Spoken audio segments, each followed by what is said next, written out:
안녕하세요. 굿모닝 대박 예감 박민아입니다. 장중 혼조세를 보이던 뉴욕 증시는 결국 하락세로 마감을 했습니다. 재정절벽 협상에서 별다른 진전을 보이지 못하고 있는 가운데 극심한 눈치보기 장이 진행됐습니다. 한밤 공화당에서는 처음으로 재정절벽을 피하기 위한 방안을 제안했죠. 하지만 백악관 쪽에서 부자 증세가 포함되지 않았다라는 이유로 거절하면서 양쪽의 갈등의 골은 더 깊어지고 있는 상황입니다. 또 이틀 갈렸던 유로존 재무장관 회담에서 긍정적인 결과를 얻지 못했다라는 점도 시장에서는 악재성 요인으로 작용하기도 했는데요. 간밤 어떤 이슈들이 있었는지 잠시 후 살펴봐 드리겠습니다. 글로벌 핫 이슈 시작하겠습니다.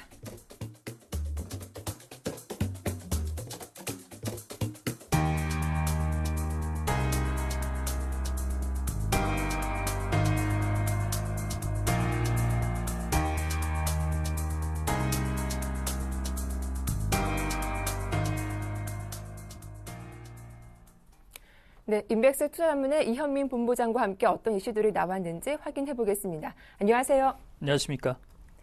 예, 먼저 글로벌 증시 마감 상황부터 정리를 해보도록 하겠습니다. 특별한 경제 지표나 이슈가 없었던 가운데 뉴욕 증시 이틀째 하락세가 나왔습니다. 마감 상황 어땠습니까? 그렇습니다. 낙폭은 크지 않았지만 네.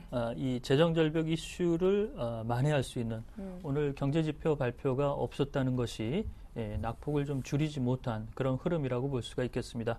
오늘 다우와 나스닥, S&P 500 지수 모두 약보합세로 마감을 했는데요. 다우가 0.1% 하락한 12,951로 마감을 했습니다. 나스닥도 0.18% 하락한 2,996포인트로 장을 마쳤고요. S&P 500 지수도 0.17% 하락했습니다. 1,407포인트로 장을 마쳤습니다. 낙폭이 3대 지수 모두 그리 크지 않았고 낙폭의 퍼센트지도 비슷한 수치였다는 것이 오늘 내용의 중점 내용이라고 볼 수가 있겠습니다. 특히 앞서서 말씀드린 대로 오늘은 경제지표 발표가 한산한 가운데 이 재정절벽안에 대해서 오바마 대통령이 존 베이너 하원 의장의 내용을 거부 의사를 밝혔다는 점, 이런 점이 다소 불유쾌한 증시 흐름으로 나타났다고 볼 수가 있겠습니다. 오늘 유럽 증시는 혼조세로 마감을 했는데요. EU 재무장관 회의에서 은행동맹 합의가 지연이 되면서 오늘 영국 증시는 소폭 하락했고 독일 증시는 변동성이 없는 약보합세로 그대로 마감을 했습니다. 프랑스 주시도 0.39% 소폭 상승한 흐름이 나타났는데요. 미국의 재정절벽 문제, 이런 내용도 유럽 증시에 현재 발목을 잡을 수 있는 내용이라고 볼 수가 있겠습니다. 네, 이처럼 재정절벽 이슈를 두고 공화당과 오바마 대통령의 힘겨루기가 팽팽하게 이루어지고 있습니다. 공화당에서 제안한 방안에 대해서 민주당, 그러니까 백악관 쪽에서 거부 의사를 표현하기도 했죠. 어떤 점이 문제가 됐습니까? 가장 큰 문제는 이제 부자 증세가 공화당 안에 포함이 안 됐다는 것이죠. 이 내용이 관철이 안 되면 기존에 오바마 대통령이 얘기했던 대로 공화당의 안을 수용할 수 없다는 입장을 그대로 밝혔습니다.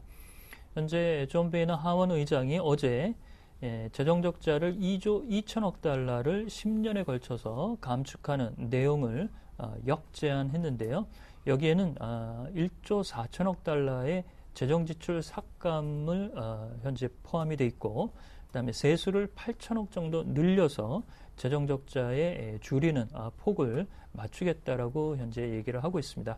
그렇지만 민주당 안에 10년에 걸쳐서 재정 적자 4조 달러를 현재 줄이는 내용에서는 현재 커다란 편차가 있다라고 볼 수가 있겠습니다. 현재 공화당의 내용을 보면 연소득 25만 달러 이상의 경우 국민들에게 증세를 현재 허용하지 않고 세금 공제를 통해서 이를 줄여주는 방안을 현재 내놓고 있습니다. 그렇지만 오바마 대통령은 25만 달러 연소득 이상의 내용들은 모두 증세에 포함되어야 된다는 입장을 가져가고 있어서 이 내용이 가장 현재 타협을 찾기 어려운 접점이라고 볼 수가 있겠습니다. 특히 공화당 내 상원 의원인 짐 디민트 상원 의원도 존 베이너 의장의 협상안에 대해서 현재 불만을 토로하고 있어서 이 재정절벽 협상안의 민주당과 공화당 안이 현재 좀 불협화음이 조금 더 커지고 있는 양상이라고 볼 수가 있겠습니다. 이렇게 본다면 골드만삭스가 이달에 재정절벽 문제가 크게 불협화음이 나올 경우 미 증시가 단기간에 8%가량 떨어질 수 있다라는 내용이 주 후반 이후 어떻게 흘러갈지도 관심사항이라고 볼 수가 있겠습니다. 네. 이어서 이틀간 열렸던 EU 재무장관 회의에서도 올해 말까지 합의하겠다던 감독기구 설립에 합의를 이뤄내지 못했습니다. 오는 13일 EU 정상회담 하루 전에 추가적인 회담을 갖기로 했다고 하죠. 그렇습니다. 역시 이것도 이제 난산이라고 볼 수가 네. 있겠습니다. 그렇지만 기존의 이 은행 감독기구를 설치하는 것이 조금 어렵다라는 입장들이 나온 부분이 있어서 네. 그대로 유럽 중앙은행의 통합은행 감독기구 설치 이런 부분이 어제 이틀간의 회의에서 진통 끝에 불발이 됐다라고 볼 수가 있겠습니다. EU 정상들은 연내 통합은행 감독기구를 유럽 중앙은행에 설치하기로 금년 말까지 이 부분을 합의한 부분이 있는데요. 세부 현재 협상에서 이런 부분에 진전이 현재 없는 그런 흐름으로 나타나고 있습니다. 특히 EU 정상들은 내년 EU의 현재 예산안을 합의하지 못하는 진통을 가지고 있고 EU 재무장관 회의에서는 은행 통합기구의 설치 부분에 대해서 현재 진전이 없는 그런 흐름이라고 볼 수가 있겠습니다. 다만 그리스 문제만은 현재 합의가 됐다는 점, 이런 점이 위안이라고 볼 수가 있겠는데요. 현재 이견을 보이고 있는 것은 두 가지 내용이라고 볼 수가 있겠습니다. 먼저 하나는 프랑스가 은행 감독 대상을 기존에 나왔던 6,000개 은행으로 현재 넓히자라고 얘기를 하고 있고요. 그렇지만 독일은 다국적 은행과 덩치가 큰 약 25개에서 60개 은행에 국한하겠다는 입장을 현재 내놓고 있습니다. 이 내용이 현재 타협을 찾지 못하면서 현재 타결이 좀 어려운 국면이라고 볼 수가 있겠는데요. 13일 재논의를 통해서 내용을 도출한다라고 현재 밝히고 있지만 현재까지는 좀 불확실성이 좀 크다라고 볼 수가 있겠습니다.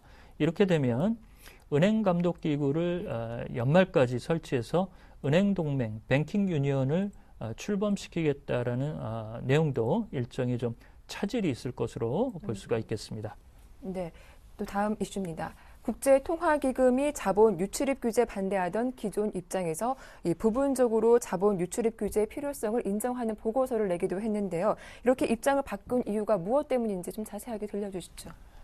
그렇죠. 이제 선진국의 양적 완화가 너무 이제 크게 일어나다 보니까 이런 부분에 이제 좀 나쁜 징후나 영향들이 여타 국가들의 현재 전이되는 이런 흐름에서 IMF가 대규모 양적 완화 카드에 대한 부작용을 각국이 자본 이동을 적절히 규제하는 방안에 대해서 이를 수용하겠다는 입장을 밝혔습니다. IMF는 1945년 이후 줄곧 글로벌 자본 이동의 자유화에 대해서 긍정적 언사를 계속 피력했었는데요. 최근에 G20 국가를 중심으로 미국과 유럽 중앙은행 또한 최근에는 일본의 뱅크 오브 재팬, 일본은행까지 현재 가세가 되면서 양적 완화가 부작용이 나오자 이런 부분의 시정 요구를 받아들이는 쪽으로 현재 가닥을 잡은 것으로 보고 있습니다.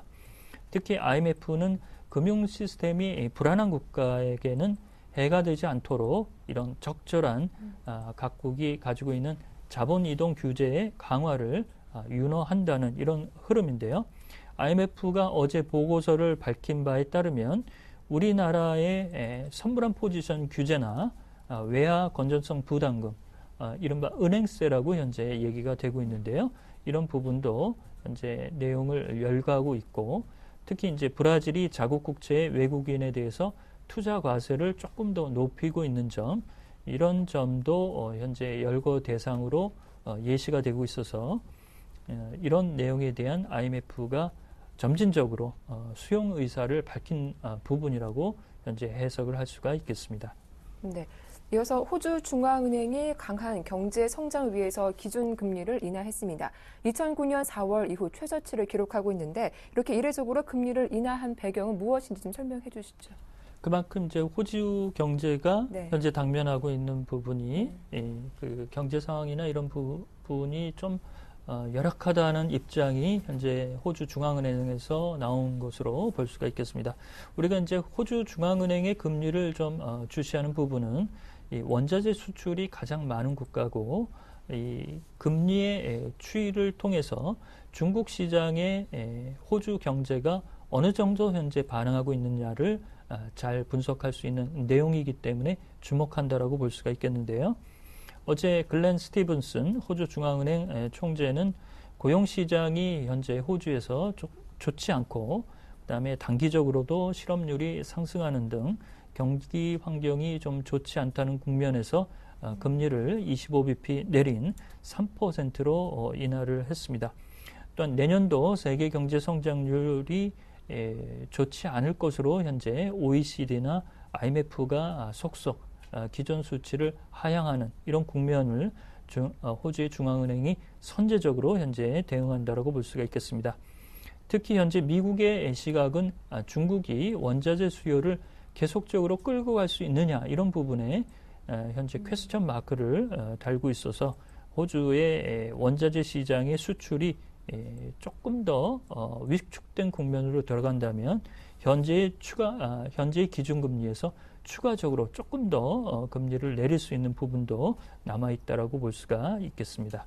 네, 어제 우리 원화 환율은 1,083원 40전에 종가를 마치기도 했습니다. 원화 강세 기조가 이어지고 있는데 이렇게 글로벌 자금 유입에 따른 영향도 클 것 같습니다. 앞으로 원화 강세 전망에 대해서는 어떻게 보시는지요?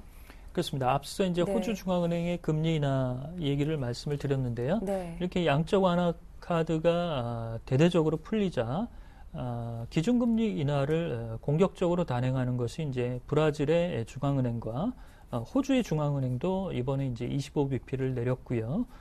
이런 흐름들은 이런 그 개도국이나 일부 신흥국가들의 국채 금리가 네. 미국의 국채 금리 대비 현저하게 높기 때문에 투자처로서의 매력도가 증진된다라고 볼 수가 있겠습니다.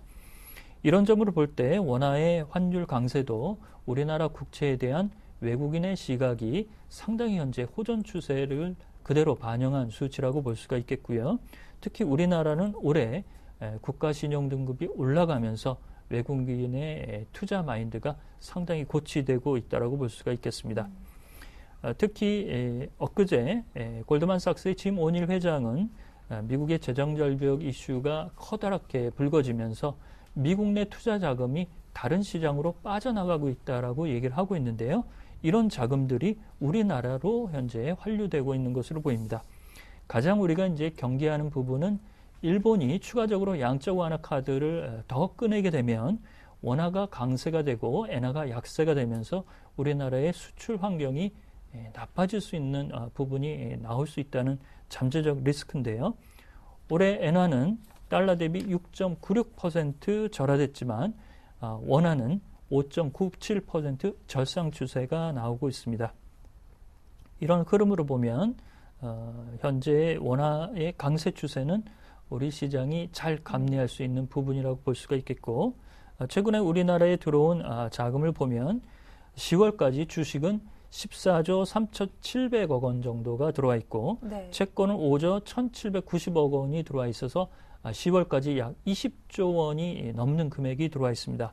이런 자금들은 중국계가 현재 크게 차지하고 있고요. 노르웨이나 스위스, 최근에는 칠레 중앙은행이 대대적으로 우리나라 국채 투자에 매입하는 등 이런 원화 강세 효과가 크게 부각된다고 볼 수가 있겠습니다. 네, 글로벌 핫이슈 지금까지 인백스 투자자문의 이현민 본부장과 함께했습니다. 도움 말씀 고맙습니다.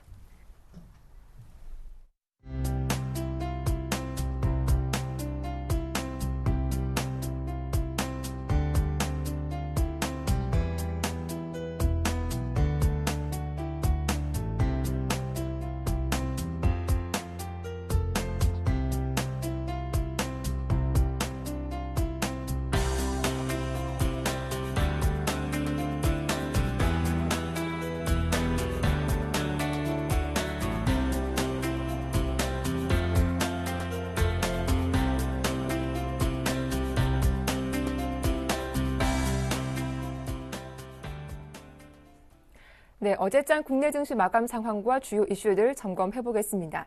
오늘 순서는 메리츠 종금증권 강서지점의 박재현 대리와 함께합니다. 안녕하세요. 안녕하십니까. 예, 어제 국내 증시 기관의 매도가 이틀째 이어지면서 하루 만에 파란불이 들어왔습니다. 코스피 종가가 1935포인트, 자세한 마감 상황 살펴봐 주시죠. 예, 어제장 마감 상황 살펴보겠습니다. 일단 코스피 지수 미국 경제지표 부진 속에 소폭 하락 마감했습니다. 다만 장 후반 들어서 개인과 외국인 매수세가 들어오면서 1930선을 지켜낸 모습인데요. 하지만 거래대금이 3조 원 미만으로 급감하면서 관망세가 두드러진 모습입니다. 이러한 흐름 당분간 지속될 것으로 보여지고요. 미국 재정절벽 해결을 위한 합의가 교착 상태에 빠진 상태고 또 제조업 지표가 부진하게 나타났던 점은 다소 실망스러운 점이고요. 하지만 유럽에서 그리스 정부 바이백 추진, 유로존 재정위기 해결에 대한 기대감을 갖게 하는 요인이었고요. 또 일본 엔화 약세가 조정 단계에 진입하는 등 또 이렇게 긍정적인 뉴스도 있었죠. 이렇게 증시의 우호적이고 비우호적인 그런 요인들이 엇갈리는 모습인데요. 당분간 이런 앞서 말씀드렸던 뉴스대로 이렇게 호재, 악재들이 겹쳐지면서 하락, 상승 반복하는 그런 흐름 보여질 것으로 예상되고요. 또 미국 공화당이나 민주당 이런 정치인들의 발언 한마디 한마디에 시장이 조금씩 출렁이는 그런 흐름 보여질 것으로 예상됩니다. 네, 일단 당분간 눈치 보기 장세는 더 이어질 것이다 이런 전망을 해주시기도 하셨는데요. 이어서 매매 동향도 들어보도록 하겠습니다. 어제 외국인과 기관들 어떤 종목 가장 많이 사고 팔았나요? 예, 어제장 외국인 역시 IT주 좀 강력하게 매수하는 흐름 보여줬는데요. 네. 삼성전자 445억, SK하이닉스, 호남석유, LG디스플레이, 현대중공업 순으로 순매수하는 흐름 보여줬습니다.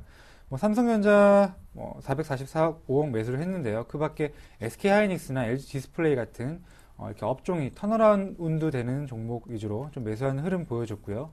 기관 같은 경우는 NHN, 한국타이어, 삼성전기, 현대모비스, 삼성물산 순으로 매수하는 흐름 보여줬습니다.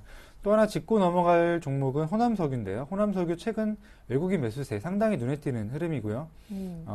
아무래도 저가의 화학주가 좀 턴어라운드 하는 것이 아닌가 하는 기대감을 갖게 하고 있고요.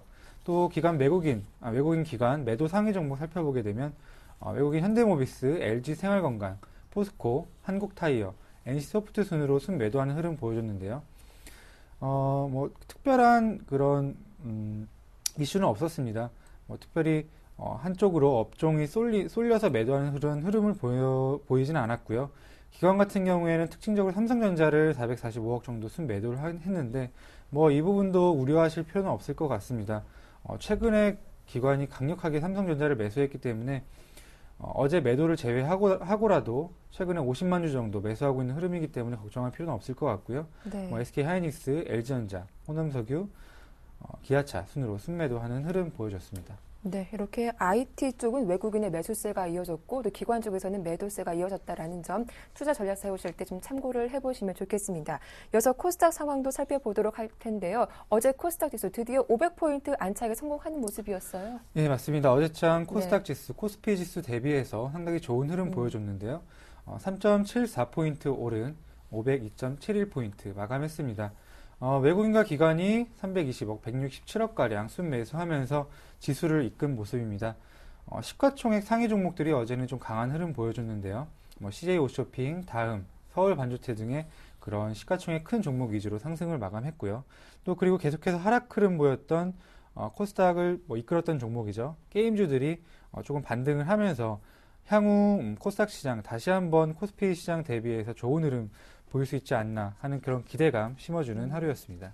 네, 이렇게 코스닥 상황까지 정리를 해봤습니다. 이어서 업종별 흐름도 살펴보도록 할 텐데 어제 코스피 쪽에서 강세를 보였던 업종, 약세를 보였던 업종은 어느 쪽에 있을까요? 네, 어제 시장이 약간 좀 약한 흐름 보이면서 네. 경기 방어주들 상승이 눈에 띄는 흐름인데요.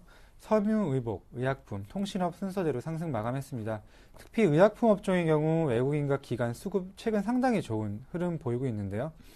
한미약품, 유한양행 등의 종목들이 눈에 띄는 흐름 보여줬습니다. 특히 한미약품의 경우는 좀 주목해야 할 필요가 있을 것 같은데요. 중국의 자회사를 가지고 있죠. 73.6% 지분 가지고 있는 북경 한미의 성장성에 좀 주목을 해야 될 필요가 있을 것 같고요. 반면에 어제장 철강 금속 업종이 업황 회복 지연, 우려 및 수급 부진 등으로 하락 마감하는 모습 보여줬습니다. 그리고 대한통운이 해운 항만 부분 실적 악화 전망에 하락하면서 운수창고 업종도 1%대 하락하는 흐름 보여줬습니다. 네, 어제는 전반적으로 좀 부진한 모습이 이어지면서 내수 관련된 업종이 또 강세를 이어갔다라고 살펴봐 주셨습니다. 이어서 코스닥의 업종별 흐름도 정리해 주시죠. 예, 어제 코스닥 모바일 부품주들이 네. 상승이 눈에 띄는 흐름이었습니다. IT 부품 업종 2.5% 상승 마감하면서 좋은 흐름 보여줬는데요. KH바텍, 사파이어테크, 플렉스컴 등 애플 아이폰 5 국내 출시 임박에 따라서 애플향 매출 비중 상승이 기대되는 그런 종목 위주로 상승세를 나타내는 모습입니다. 그리고 아몰레드 관련주도 어제장 좀 좋은 흐름 보여주고 있는데요.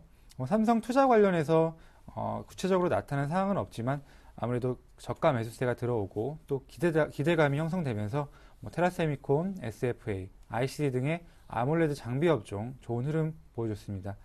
코스닥 업종 대부분 업종 상승했는데요.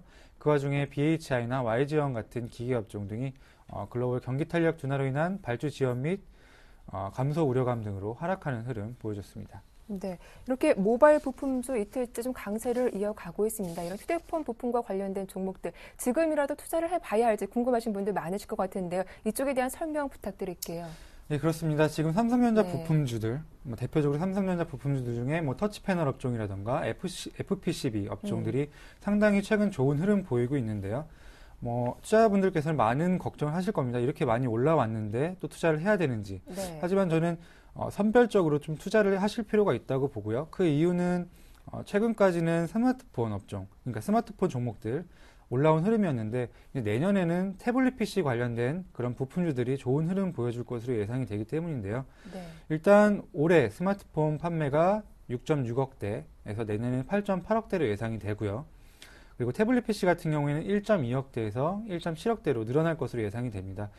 숫자 차이는 많이 나지만 면적으로 보게 되면 그렇게 많은 차이가 나지 않고요.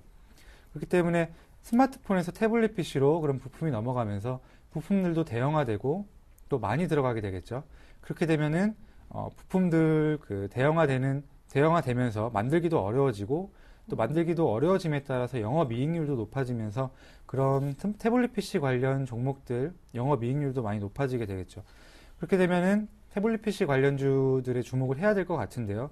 하지만 터치패널 관련주나 FPCB 관련주는 지금 상당히 많이 올라온 상태이기 때문에 그런 것보다는 싱글라스 업종, 예를 들어 캠트로팅스나 솔브레인 같은 그런 슬리밍, 태블릿 PC를 좀 얇게 해주는 그런 슬리밍 업종에 대한 관심이 필요해 보이고요.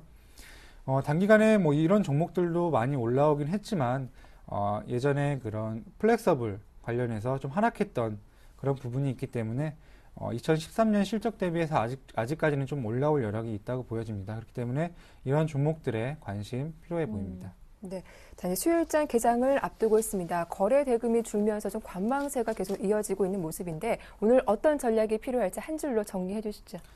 예, 주도주를 매매하자는 전략 네. 말씀드리고 싶은데요.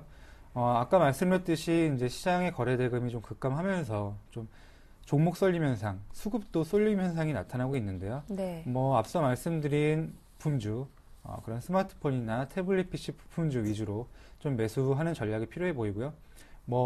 이 부분은 다 가져가시지 않으시더라도 그런 포트의 일정 부분 이상은 조금 주도주를 편입해가는 그런 전략이 필요해 보입니다. 네, 이렇게 해서 오늘 메리츠 종금증권 강서지점의 박재현 대리와 함께 살펴봤습니다. 도움 말씀 고맙습니다. 감사합니다. 네, 이어서 샘플러스 김현근 전문위원과 어제장 이슈들 정리해보겠습니다. 안녕하세요. 네, 안녕하세요. 예, 어제 코스닥 지수가 14거래일 만에 500포인트 안착에 성공하기도 했습니다. 아무래도 코스닥 쪽에 포진되어 있는 IT 부품주가 강세를 보였기 때문이 아닐까 싶기도 한데요. 이와 관련된 설명 부탁드리겠습니다. 예, 그렇습니다. 최근에 어제와 또 같은 얘기인데요. 네. IT 쪽이 키워드라고 좀 봐야 될 것 같습니다. 지금 현재 시장의 키워드라고 좀 봐야 될 것 같은데요. 전일에도 아이폰 5 사전 예약자 수가 25만이 넘었다 해서 관련 주들의 그러한 변동성과 인터플렉스라는 종목을 좀 점검을 좀 해드렸었는데요. 오늘 같은 경우에도 어제 거기에 해당이 되는 종목이었죠. 제가 어제도 설명을 드리면서 언급은 잠깐 했습니다만 바로 이라이콤이라는 종목 이 부분을 좀 점검을 해보고자 하는데요. 스마트폰, 태블릿 PC에 들어가는 중소형 BLU, 백라이트 유닛이라는 그러한 부품을 생산하는 그러한 업체입니다. 현 시장에서 시장과 연관을 지어 생각을 해서 현 시장에서 가장 좀 안정적이면서도 앞으로의 성장이라든가 수익성을 좀 노릴 수 있는 그러한 섹터가 아닌가, IT 쪽이 바로 그렇게 좀 판단을 하고 있습니다. 이쪽에 대해서 계속해서 여러분들은 IT 쪽의 그런 관련 부품주들을 좀 선별해서 접근을 한다면 너무 많이 오른 종목들은 약간 부담감은 있겠지만 충분히 좀 상승 여력이 있는 종목들 같은 경우는 현재 상태에서도 분명히 접근이 가능하고 그쪽에 관심을 좀 가져야 되는 그러한 시기라고 생각을 합니다. 이라이콤이라는 종목을 좀 점검을 해보도록 하겠습니다. 좀 전에 설명드린 대로 바로 스마트폰과 태블릿 PC에 들어가는 중소형 백라이트 유닛을 생산하는 업체인데요. 이 백라이트 유닛이라는 건 LCD 패널의 그 광원 역할을 하는 그러한 부품이라고 보시면 될 것 같습니다. 그러한 BLU 쪽과 LCD 모듈인 LCM을 제작하는 그러한 업체입니다. 공사 같은 경우 그러한 업체인데요. 바로 이제 스마트폰, 태블릿 PC의 이 수요의 확대 부분, 이 부분을 계속해서 우리가 좀 봐야 될 것 같습니다. 내년에도 지속될 거라고 좀 보고 있고요. 동사의 주 고객은 삼성과 애플, 그리고 아마존, 이러한 고객들이 주 고객으로 좀 포진이 되어 있습니다. 고객도 상당히 다각화되어 있고, 어제 설명드린 대로 삼성과 애플에 같이 공급을 하는 이러한 업체들, 이 부분이 상당히 수혜를 좀 볼 수 있다 판단을 하고 있는데요. 앞으로 이제 스마트폰 사이즈 확대 추세, 이런 부분이 계속 진행이 되고 있기 때문에 평균 제품 단가가 상승이 되고 있습니다. 그러다 보니까 외형 성장도 가능하고요. 거기에 따른 이익 성장도 계속 지속이 될 거라고 전망을 할 수 있습니다. 올해 백라이트 유닛 같은 경우가 전년 대비해서 한 27% 정도 증가를 해서 4,800억 원 정도의 그런 매출 예상이 좀 되고 있습니다. 그 부분은 이제 애플이라든가 아마존 쪽에서의 신제품 효과가 진행이 되고 있고, 그리고 갤럭시 탭의 판매가 호조가 되면서 이러한 매출의 증가를 볼 수 있고요. 아까 말씀드린 LCM 같은 경우는 LCD 모듈 쪽, 이쪽 같은 경우는 사실 전방 산업이 아직은 좀 약간 부진한 그러한 상황이기 때문에 전년 대비해서 매출이 좀 오히려 좀 감소하는 부분이 좀 불가피한 상황인데요. 그러한 감소 부분을 BLU 마진 쪽이 LCM 대비해서 한 4배 이상 높습니다. 마진 쪽이. 그렇다 보니까 그런 수익성에 미치는 영향은 LCM 쪽이 매출이 좀 부진한 부분으로 인해서 수익에 미치는 영향은 좀 미미할 것이다. 이렇게 좀 판단을 하고 있고요. 그래서 현재 실적적인 부분을 보자면 3분기 매출액과 영업이익 같은 경우가 전년 대비해서 매출액 같은 경우가 한 60% 가까이 증가가 됐고, 영업이익 같은 경우가 500% 이상 증가가 됐습니다. 그만큼 빠르게 좀 성장을 하고 있는 이러한 모습을 좀 확인을 할 수 있는데요. 삼성전자의 태블릿 PC BLU 물량이라든가 애플의 또 신규 모델 출시, 이러한 영향으로 판단을 할 수 있습니다. 이러한 실적의 성장 부분은 올해 4분기, 올해도 4분기에도 지속이 되리라고 보고 있고요. 내년에도 이러한 실적의 성장성을 봤을 때 2013년 기준에 했을 때 PER이 4.1배 정도 수준밖에 되지 않습니다. 그렇다면 이런 밸류에이션 매력을 우리가 볼 수 있는데요. 추가적인 실적 성장이 예상이 되기 때문에 시간이 갈수록 밸류에이션의 매력은 더해질 것이라 이렇게 좀 판단을 합니다. 그 차트를 좀 보시면서 매매 전략을 좀 말씀드리도록 하겠습니다. 일봉을 좀 보시면 최근에 이러한 장기 이평선을 돌파하고 나서 지금 안착 과정을 보여주고 다시 재차 상승을 시도하고 있는 모습이죠. 그리고 직전 이러한 고점을 좀 돌파를 한 상태고요. 주봉이나 좀 월봉에서 보시면 이렇게 추세적인 상승을 좀 계속 보여주고 있는 상황입니다. 그리고 항상 이 전고점을 돌파하고 나면 적어도 한 20% 정도는 상승의 여력을 좀 보여주고 있는 그러한 패턴을 좀 보여주고 있습니다. 그래서 현재 상태에서 직전 고점을 또 돌파하는 그러한 과정에 있는 상태이기 때문에 여기가 돌파가 된다면 충분히 한 20% 정도는 추가적인 상승을 좀 노려볼 수 있는 그러한 구간이라고 판단을 합니다. 매수가를 제시해드리면 전일 종가였던 18,600원을 제시해드리고요. 목표가는 21,000원, 손절가는 17,000원 제시해드리도록 하겠습니다. 네, 오늘의 관심 종목은 이라이콤이었습니다. 도움 말씀 고맙습니다. 예, 감사합니다. 지금까지 샘플러스 김형근 전문위원과 함께했습니다.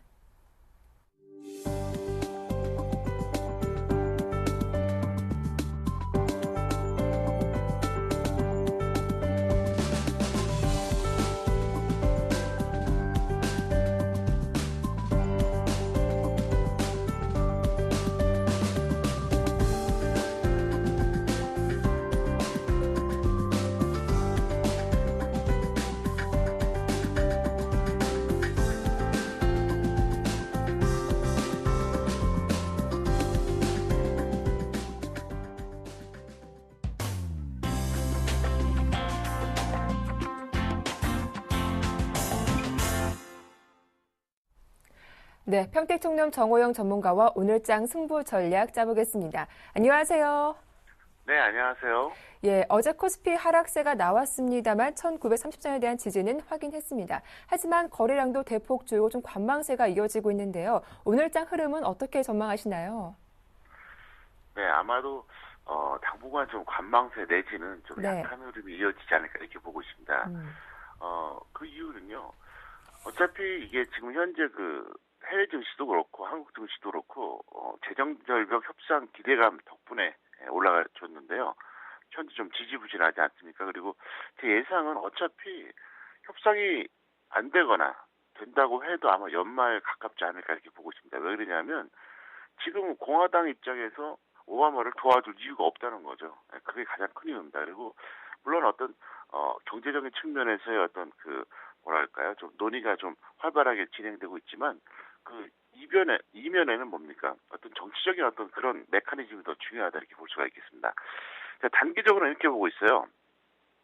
1925선에서 1950선 사이에 혼조세 이후 이제 방향성이 결정될 것이다 이렇게 보고 있는데요. 일단 이거는 단기 방향성입니다. 그래서 어차피 여기서 이제 1925에서 1950선 사이에서 왔다 갔다 하다가 뭐 조금 더 올라갈 수도 있고 아니면 좀 더 내려갈 수도 있고 그래서 이제 일단은 좀 혼조세 구간은 조금 더 이어지지 않을까 이렇게 볼 수 있겠고요. 중기적으로 이제 9월 고점하고 11월 저점 중 어차피 저는 이제 하락 트렌드가 더 먼저 올 것이다 이렇게 보고 있습니다. 잠깐 차트 보시겠습니다. 현재 단기적으로는 누가 봐도 혼조세입니다. 왜냐하면 이제 최근에 이렇게 보면은 옆으로 좀 횡보하고 있지 않습니까? 그래서 현재 흐름으로 봤을 때는 뭐 여기서 좀 밀렸다 그러면 1925 올라갔다 그래도 뭐 1950 뚫기는 쉽지는 않을 것 같아요. 그래서 일단은 그 흐름에서 이어질 것이다 이렇게 볼 수 있겠는데요. 중요한 건 뭐냐면 이제 9월 고점하고요. 11월 저점입니다. 그럼 여기서 어느 쪽으로 먼저 갈 거냐 이건데 이건 역시 저는 아래쪽을 먼저 보고 있습니다. 그래서 결국 이제 단기적인 흐름이야 뭐 박스권으로 이어지겠지만 중요한 건 뭐냐면은 9월 고점하고 11월 저점 중에서 어느 쪽으로 먼저 가느냐 이게 포인트인데 아직은 하단으로 보고 있다. 그럼 왜 그런지 한번 이제 부연 설명을 좀 해드리겠습니다. 자, 자막을 보시면요. 해외 증시 역사상 최고점하고 2012년 고점 이걸 좀 말씀드리는데요. 어차피 한국 증시가 해외 증시하고 연동된다는 건 다 아실 겁니다. 그러면 이걸 한번 좀 보여드릴 필요가 있다 생각하는데요.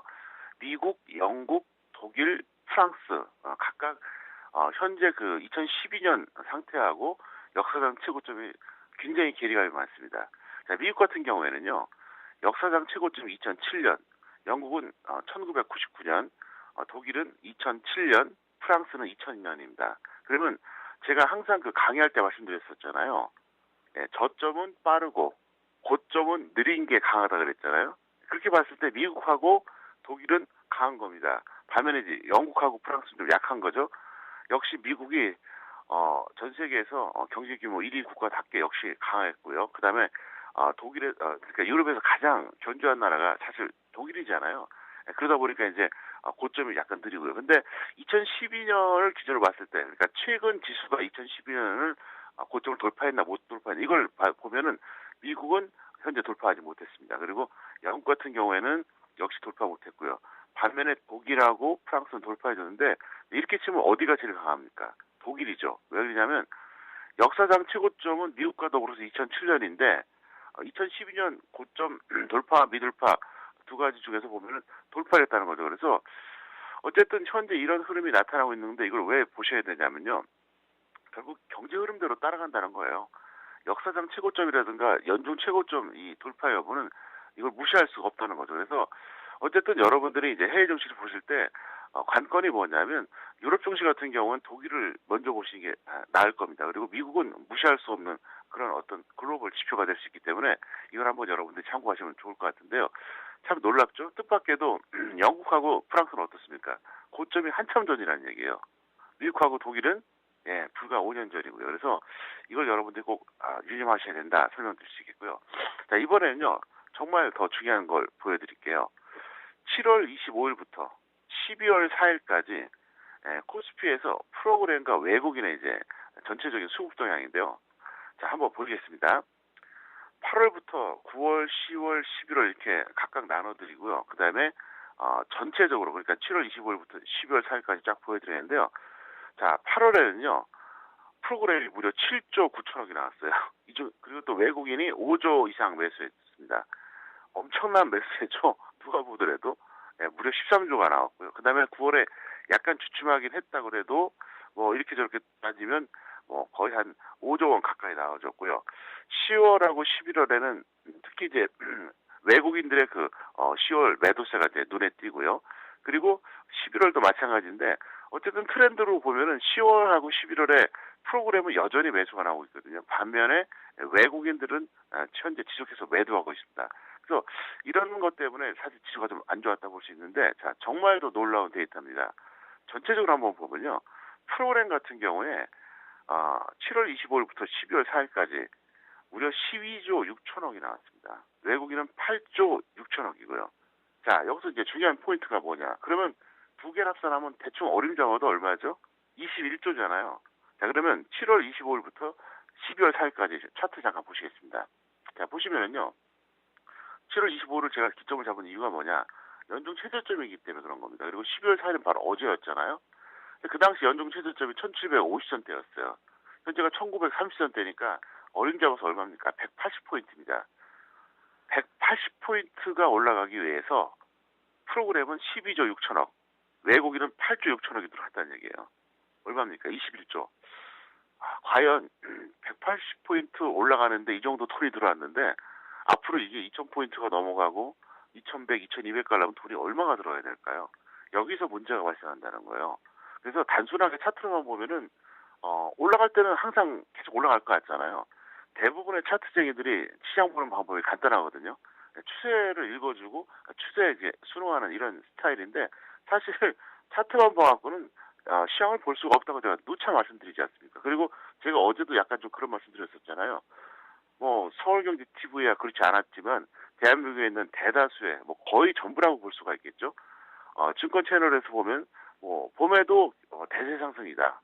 또 9월에도 2000선 넘어갔을 때 대세 상승이다. 다 그랬잖아요. 근데 지수가 여름에는 약 300포인트, 그 다음에 가을에 한 140포인트 밀렸습니다. 아무도 사과한 적이 없어요.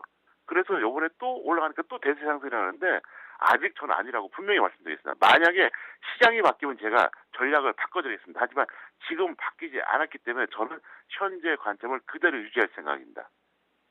코스피 1925포인트와 1950포인트 사이에서 혼조세를 보인 이후에 방향성이 결정된다라고 하셨는데 언제까지 관망세가 이어질지 많은 분들이 궁금해하실 것 같습니다. 그 부분에 대한 대답과 함께 오늘장 대응 전략 함께 살펴봐 주시죠.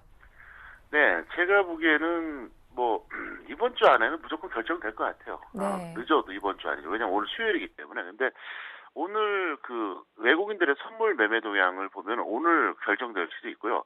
길게 보면 이번 주 안에는 방향성이 좀 나오지 않을까 이렇게 보고 있습니다. 그리고 대응 전략 간단합니다. 주식 비중은 1925선 중심으로 해주세요. 그래서 위에서는 25에서 50 정도, 아래에서는 0에서 25 여전히 똑같습니다. 지금은 1925선 정도를 볼 수밖에 없는 상황이다 이렇게 볼 수 있겠고요. 자, 그 다음에 이번 달부터 제가 이제 매주 서비스를 하나 드리겠습니다. 저는 매달 코스피 100 종목을 갱신합니다. 그래서 코스피 100에 새롭게 들어오는 종목이 있고 나가는 종목이 있거든요. 근데 나가는 종목은 의미가 없어요. 새롭게 들어온 종목만 매달 초순에 제가 발표해 드리겠는데요. 이번 달에는 새롭게 이제 코스피 100에 신규 진입한 종목입니다. 하이트진로, 한국타이어, 효성, CJ, 대한통운입니다. 이걸 왜 보셔야 되냐면요. 새롭게 항상 들어온 종목들 중에서 보면은 계속 가는 종목들이 있고 유망한 종목들이 나옵니다. 그래서 이거는 제가 매달 한 번씩 꼭 서비스 팁으로 말씀드리겠습니다. 네, 이어서 교육 강의 준비하고 계신 걸로 알고 있는데요. 소개도 부탁드릴게요. 네, 현재 그 일반 교육 수준으로 제가 이제 교육 강의를 준비하고 있는데요. 들어보시면 아마도 여러분들이 많이 도움이 되실 겁니다. 특히 이제 경력은 5년, 10년인데 실질적인 사실상 초보자인 분들이 듣고 나면 제가 왜 초보자인지 아마 아시게 될 겁니다. 많은 참여를 바라겠고요. 이번 주부터 꼭 뵙기로 하겠습니다. 네, 오늘 도움 말씀 고맙습니다. 네, 감사합니다. 네, 지금까지 평택총룸 정호영 전문가와 함께했습니다.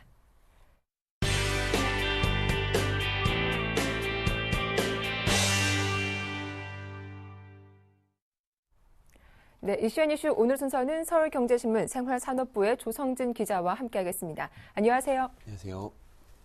네, 경기 침체로 사교육 시장도 불황에 빠지면서 학원 대출 부실률이 급증하고 있습니다. 과거 불황에도 홀로 호황을 누렸던 학원업이 매년 감소세가 가팔라지고 있는데 어떤 이유 때문인가요? 네, 그 사교육 시장도 불황 때문에 그 직격탄을 맞았는데요. 네. 신용보증기금이 지난달 말 기준으로 신보 보증을 낀 은행 대출금 잔액이 남은 교과학원 807곳의 11.3%인 91곳이 대출금이나 이자를 연체하거나 휴폐업했다고 밝혔습니다. 보증잔액 기준으로는 전체 371억 9천여만 원 가운데 47억 9천여만 원이 부실화해 부실률이 12.9%를 기록했으며 전체 업종 부실률은 4.9%의 2배가 넘었습니다. 연도별로는 지난 2009년 말 5.7%였던 부실률이 재작년 말 7.5%, 지난해 말 6.3%로 오르내리다가 올해 들어 2배 수준으로 뛰었습니다. 신보 관계자는 저출산과 고령화로 학령 인구가 감소 추세인데다 가계부채가 늘어나 학부모가 사교육비마저 줄인 탓에 학원 업종의 부실률이 증가한 것으로 본다고 추정했습니다. 과거 학원업은 불황에도 홀로 호황을 누렸는데 요즘은 사정이 다릅니다. 해마다 학원 숫자가 가파르게 감소하고 있는 겁니다. 서울시 교육청에 등록된 교과 학원 수는 2009년과 2010년 말에는 13,500여 곳으로 큰 변화를 보이지 않다가 지난해 말 13,350여 곳으로 150여 곳 줄었습니다. 올해 등록 학원 수는 지난달 기준으로 13,170여 곳으로 이미 지난해보다 많은 180곳이 줄어들었습니다. 때문에 학원 강사에서 개인 과외 교습자로 전직한 경우도 많아 지난해 말 기준 시교육청에 신고한 개인 과외 교습자는 15,430여 명으로 2009년 말보다 2,500여 명이 늘었습니다. 네, 다음 소식입니다. 보험사가 자동차 보험 계약자에게 2년 넘게 주지 않는 휴먼 보험금이 136억 원이나 되는 것으로 나타났습니다. 금융당국은 내년부터 보험 계약자가 직접 휴먼 보험금을 조회할 수 있는 시스템을 만들기로 했다고 하죠. 네, 그 금융감독원이 12개 손해보험사를 상대로 해서 그 고객에게 지급하지 않은 보험금이 얼마나 되는지를 조사를 했습니다. 그렇게 지난 6월 말 기준으로 보니 157억 원을 주지 않은 것으로 나타났습니다. 이 가운데 지급하지 않은 지 2년이 지난 휴면보험금은 86%, 136억 원이나 됐습니다.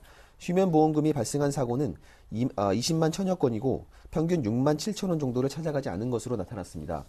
보험금 액수가 작아 소비자들이 청구를 포기하거나 피해자가 연락이 끊긴 경우도 있지만 보험회사가 적극적으로 지급에 나서지 않은 것도 휴면보험금이 쌓인 이유로 분석됩니다. 금융감독원은 이에 따라 이르면 내년 2월까지 휴면보험금을 조회할 수 있는 시스템을 마련하기로 했습니다. 또 앞으로 보험회사는 보험가입 신청을 받거나 차량 사고를 접수할 때 소비자에게 반드시 간접 손해보험금과 특약보험금 지급에 대한 내용을 문자 메시지로 안내하라고 지도했습니다. 소비자가 자동차 보험에 가입할 때는 보험금을 받을 수 있는 본인 명의 은행 계좌를 보험회사에 등록하도록 했습니다. 금감원은 차량 대 차량 사고가 발생한 경우 피해자는 렌트카를 이용하지 않아도 가해 차량 보험사에서 렌터카 사용료의 30%를 현금 보상받을 수 있는 만큼 간접 손해보험금을 받았는지 확인할 것을 당부했습니다. 네. 100살이면 상수라고 해서 병 없이 하늘이 내려준 나이라고 하죠. 그런데 지난해 태어난 출생아 100명 가운데 2.5명은 상수를 누릴 거란 예측이 나왔다고 하죠. 네, 들으면 상당히 기분 좋은 소식인데요. 네. 통계청은 해마다 현재의 사망 수준이 지속된다는 가정 아래서 우리가 얼마나 더 살 수 있는지를 보여주는 생명표를 발표를 합니다. 이 상명표를 살펴보니까 지난해 태어난 출생아 100명 가운데 2.5명은 100세까지 살 수 있는 것으로 분석됐습니다. 성별로는 여성이 3.9%, 남성이 0.9%로 예상됐습니다. 80살까지 생존 확률은 여성이 70%를 훨씬 웃던 반면에 남성은 50%를 겨우 넘겨 큰 차이를 보였습니다. 하지만 한 해 전보다는 모두 소폭 올랐습니다. 지난해 출생아의 평균 기대 수명은 81.2년이었는데 여성이 남성보다 6.8년을 더 사는 것으로 예측됐습니다. 지난 1985년 8년이 넘게 차이났던 남녀 차이는 조금씩 줄어서 최근에는 6년 후반대를 기록하고 있습니다. 한국의 평균 기대 수명을 경제협력개발기구 OECD 회원국과 비교해보면 남성은 0.6년, 여성은 2년이 더 높았습니다. 연령별 기대 수명에서 올해 40살인 남성은 앞으로 39년, 올해 40살인 여성은 45.4년을 더 사는 것으로 추정됐습니다. 지난해 출생아의 사망 원인은 역시 암이 가장 높았는데 고령화에 따라 암으로 사망할 확률은 점차 줄어드는 반면에 심장질환과 폐렴은 증가 추세를 보였습니다. 네, 다음 소식입니다. 이 상품에 문제가 생겼을 때 소비자는 리콜 서비스를 신청하게 됩니다. 이런 소비자가 리콜 기업과 제품을 오히려 긍정적으로 평가하는 것으로 나타났다고요? 네, 그 제대로 한 리콜은 회사에 오히려 그 약이 될 수 있다는 조사 결과가 나왔는데요. 네. 한국소비자원이 전국 성인 남녀 1000명에게 물었더니 조사 대상의 88.3%가 리콜을 진행한 기업에 호감을 보였습니다. 또 82%는 리콜 여부가 해당 기업 제품을 사는데 영향을 주지 않는다고 답했습니다.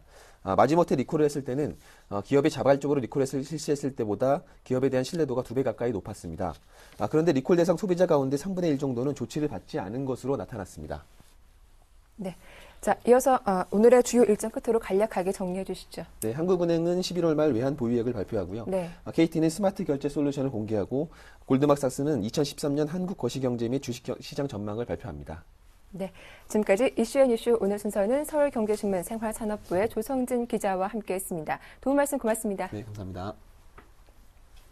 예, 굿모닝 대박 예감 1부 순서는 여기서 마치겠습니다. 저희는 잠시 후 2부로 다시 인사드릴게요. 고맙습니다.